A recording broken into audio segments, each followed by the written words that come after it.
Hi guys! So last day na namin ngayon sa Tagaytay and dito namin napili mag-breakfast bago kami umuwi ng Manila. Yes, dito sa Bag of Beans kung saan I'm sure nakakain na kayong lahat. Ang ganda ng decor ng Bag of Beans, no? At saka buti na lang ngayon wala masyadong tao kaya nakakapag-video kami ng maayos. By the way, nandito kami sa original branch ng Bag of Beans. Or I think original branch to. Kasi naalala ko pa to nung maliit pa lang siya. Ginawa ko namang bata yung Bag of Beans. Pero I mean, nung maliit pa lang yung restaurant and hindi pa sila nag-extend.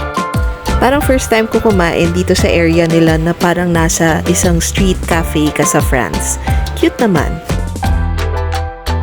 So, eto na nga, let's do a menu check para malaman nyo yung mga prices ng food nila. Ayan.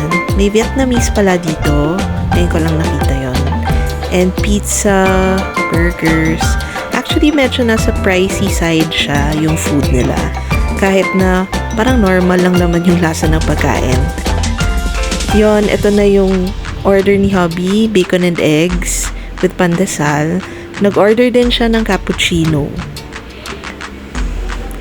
Ako naman, omelette with sausage and pandesal. So, ito na yung family. Kumakain na. Ako din, kakain ako.